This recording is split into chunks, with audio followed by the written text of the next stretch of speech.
Marchemos agraristas a los campos a sembrar la semilla del progreso. Marchemos siempre unidos sin tropiezo. Queridos amigos de su canal México Agrario, como en ocasiones anteriores, me es muy grato dar a todos ustedes la más cordial bienvenida. En esta ocasión vamos a hacer algunas reflexiones en torno a lo que es el derecho agrario, su importancia. Desde luego, valdría la pena el que hagamos una reflexión desde que inició algunas de las actividades vinculadas con el tema de la tierra, hasta llegar a lo que en el siglo XX va a ser propiamente el surgimiento de esta disciplina jurídica. Es indudable que el antecedente más remoto sobre el origen y evolución de la tierra en nuestro país se remonta a la sociedad azteca.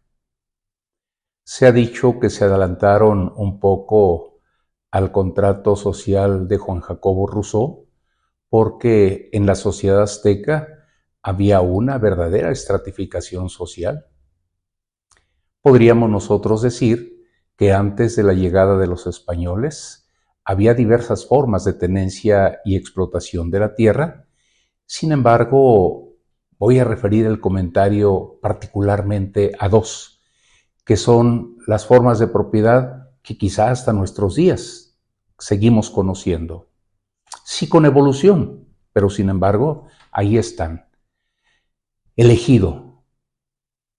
El antecedente más remoto lo tenemos en el Calpulli, donde se podía destinar a los jefes de familia que pertenecieran a algún barrio una superficie de tierra para el sostenimiento, manutención de su familia. Por otro lado, el Altepetlali también es el antecedente más remoto de que a la postre sería la comunidad. Fíjense ustedes que hay algo interesante. En el caso del Calpulli, sobre todo, si el jefe de familia dejaba de trabajar por 2 años, podía ser motivo de una sanción. Se le podía privar de un derecho que tuviera respecto a la explotación de esta tierra. ¿Por qué quiero referir esto, queridos amigos? Porque se fue en el tiempo y en el espacio a establecerse en la diversa legislación agraria. Véanse los códigos agrarios, el de 34, 40, 42 y desde luego la hoy derogada Ley Federal de Reforma Agraria. Durante la época de la conquista, valga decir que hubo un atropello, un despojo en contra de los naturales. Y así se da el primer gran despojo de tierra, lo que a la sazón va a permitir el que en los albores del siglo XX, después de que se decía que la propiedad en el medio rural estaba dividida, y no solamente en el medio rural, que el capital, la riqueza estaba en unas cuantas familias, se hablaba de 300 familias. Esto va a ser motivo, como ustedes lo recuerdan, a que en los albores del siglo XX se hable de la necesidad de restituir la tierra a sus legítimos propietarios. Por allá, hacia el 5 de diciembre de 1810, en el cuartel general de Guadalajara, don Miguel Hidalgo y Costilla ya había hablado, a través de un decreto, de que se habrían de restituir las tierras a sus legítimos propietarios. Pero también el artículo 3 del Plan Revolucionario de San Luis hablaba precisamente de que se habrían de restituir las tierras en favor de aquellos grupos que hubieran sido despojados de ellas. Esto dejémoslo como un comentario meramente de carácter histórico queridos amigos, pero lo que en esta ocasión y en el marco de un aniversario más de la expedición de la Constitución del 5 de febrero de 1917, vamos a hablar nosotros de lo que es el derecho agrario. Hemos dicho en algún otro momento que el acta constitutiva del actual derecho agrario en México es la ley del 6 de enero de 1915, aquella que expidió el jefe máximo de la Revolución Mexicana y jefe político encargado del Ejecutivo Federal, como fue don Venustiano Carranza en el puerto de Veracruz, de espaldas al mar. ¿Por qué podemos considerar que esta ley, la del 6 de enero, puede ser el acta de nacimiento del actual derecho agrario en México? Porque 2 años después, con el Constituyente de Querétaro, va a ser la base toral del contenido del artículo 27 constitucional, momento en el que se institucionaliza la política de reparto agrario.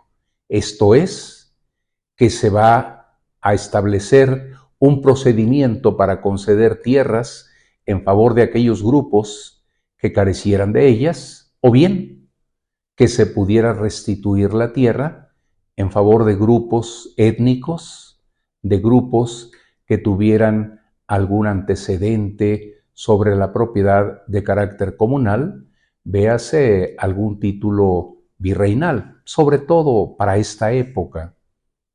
De tal suerte, pues, que con la expedición de la Constitución del 5 de febrero de 1917, por cierto, estamos a unas horas, queridos amigos, de que se esté cumpliendo un aniversario más de esta Constitución y, consecuentemente, si ustedes me lo permiten, también de la institucionalización, como lo decíamos hace un momento, de la política de reparto agrario y con ella, sin duda, el surgimiento de una tercera rama o clasificación del derecho, como es el derecho social. Porque dentro del derecho social encontramos lo mismo la protección para los trabajadores, la seguridad social para todos los ciudadanos y, desde luego, una ley que va a regular los derechos fundamentales de los hombres y de las mujeres del campo.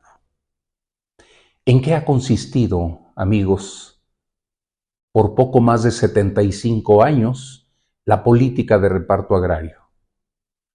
En que una vez que se cumplieran las formalidades establecidas o requisitos en la diversa normatividad agraria, se podía iniciar una acción de dotación de tierras en favor de un grupo de personas, por lo menos 20, que carecieran de tierras. Era una acción, como ustedes lo recuerdan, biinstancial. Esto es, lo iba a conocer el gobernador de cada entidad federativa o bien en su momento el jefe del departamento del Distrito Federal, en tratándose de la hoy actual Ciudad de México.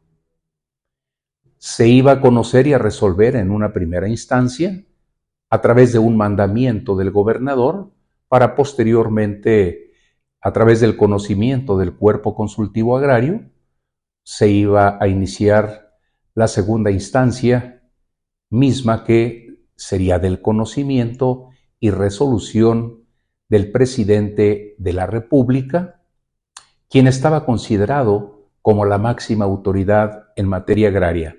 Decía el artículo 8º de la Ley Federal de Reforma Agraria que las resoluciones que emitiera el presidente de la República serían definitivas e inmodificables.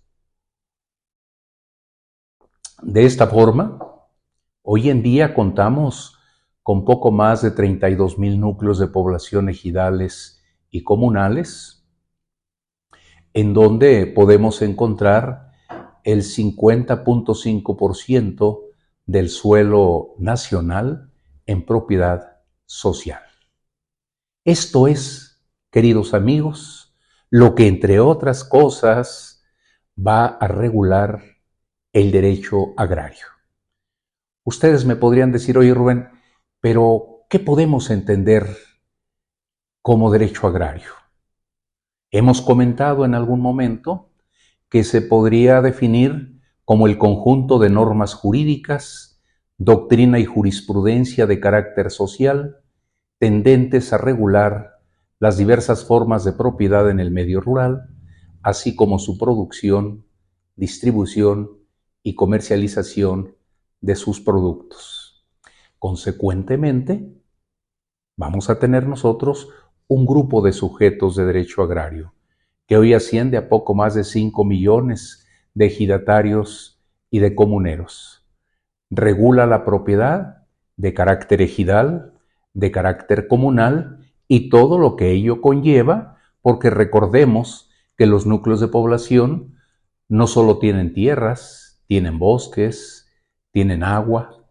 Y vaya, hoy en día hemos visto también que hay algún otro tipo de actividades que se pueden realizar en torno a este tipo de propiedad. Ofrecemos poder comentar en algún otro capítulo algunos comentarios particularmente sobre esta definición de derecho agrario, porque queremos llamar la atención de ustedes. Hoy tenemos una normatividad agraria, como es el artículo 27 constitucional, base fundamental, y desde luego, entre otras disciplinas jurídicas o leyes, la ley agraria, que es reglamentaria precisamente del artículo 27 constitucional y que va a regular a todos los sujetos, bienes y derechos que estén vinculados con la tierra ejidal o comunal. Queridos amigos, es tan amplio el derecho agrario como lo quisiéramos nosotros ver y ha tenido sus evoluciones. Decíamos al inicio de este capítulo que se han dado diversas disposiciones de carácter jurídico, códigos agrarios de 34, donde por cierto, en marzo de 34, allá en el estado de Durango, se dio la primera reforma al artículo 27 constitucional y con ella, dicho sea de paso, también se codificó aquellas diversas disposiciones jurídicas y se expide la primera codificación agraria. Posteriormente, ya en la época le toca al presidente Lázaro Cárdenas del Río, uno de los presidentes que reza la historia, ha sido el que tuvo mayor involucramiento y la expedición de un número muy importante de resoluciones presidenciales en favor de los hombres y de las mujeres del campo. Le toca pues vivir y aplicar este código y expedir en su momento, para 1940, el Código Agrario, el segundo código. Y 2 años después se va a tener el Código Agrario de 42, aunque hemos dicho en algún otro momento, se expide hasta 1943. Sin embargo, para los anales de la historia jurídica de nuestro país en materia agraria, se le conoce como el Código Agrario de 1942, que va a tener vigencia hasta abril de 1971, cuando se expide la Ley Federal de Reforma Agraria. Esto es, queridos amigos, entre otras cosas, lo que queremos compartir hoy. ¿Importante el derecho agrario? Por supuesto que es muy importante. El hombre y mujer de campo participan en el día a día, dependiendo de esta geografía agrícola que tenemos a lo largo y ancho del país, de la serie de cultivos y evidentemente productos que por región se pueden ir estableciendo y mismos que salen al mercado.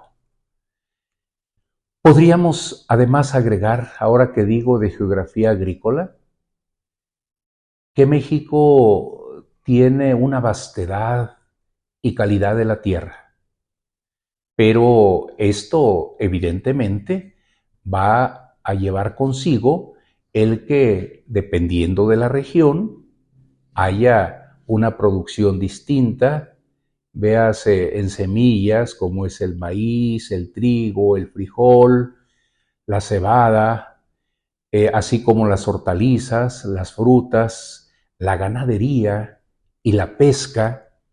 Ahora que digo pesca, fíjense ustedes que en mi paso por alguna tarea de carácter profesional, allá en el noroeste del país, véase Sonora, Sinaloa, se habla del cultivo del camarón. Y los que somos del centro decimos, oye, es que no es posible que el camarón se cultive. Bueno, pues así se conoce. Y entonces hay camarón de agua dulce en estas granjas que también, dicen los que saben, tiene una participación, desde luego, de agua de mar, agua salada, pero así como el camarón de mar propiamente dicho. Como pueden ver, queridos amigos, es tan amplio el derecho agrario y de ello espero que podamos seguir comentando en algún otro capítulo, porque quisiéramos abrir a partir de este día con algunos capítulos que se vinculen con esta evolución e importancia del derecho agrario. Como decíamos, estamos pues a unas horas de que se celebre un aniversario más de la expedición del artículo 27 constitucional y desde luego la Carta Magna que aún nos rige. Por cierto, el diputado Pastor Roux, entre otros, así como el diputado Manuel Bojorquez, que fueron quienes defendieron fuertemente, con ahínco, con compromiso, el que el constituyente de Querétaro pudiera conocer y aprobar el artículo 27 de la Constitución. A la sazón, él fue el presidente de la Comisión Nacional Agraria, de la que había hablado la ley del 6 de enero de 1915, donde, o con lo que podríamos decir, es el nacimiento de lo que a la sazón sería la magistratura agraria. Es decir, se instituye una autoridad de carácter agrario. Administrativa, sí, pero una autoridad que iba a conocer de la diversa problemática que se presentara en el campo en aquellos años, fundamentalmente de los trámites para poder otorgar tierra a los grupos de población que carecieran de ella y que la solicitaran en el marco de la política de reparto agrario ante las instancias del orden agrario en materia federal. Queridos amigos, con esto solo quiero llamar la atención de todos ustedes y que me den la oportunidad de que podamos seguir compartiendo capítulos, reflexiones como esta posteriormente. Agradeciendo en todo lo que vale su consideración, su apoyo con este canal, quiero invitarles para que sigamos sembrando por el bien y desarrollo de este gran país, México, desde cualquier lugar en donde nos encontremos. Como siempre, se despide de todos ustedes su amigo Rubén Gallardo. Hasta la próxima. Muchas gracias. Sin tropiezo, laborando por la paz de la nación.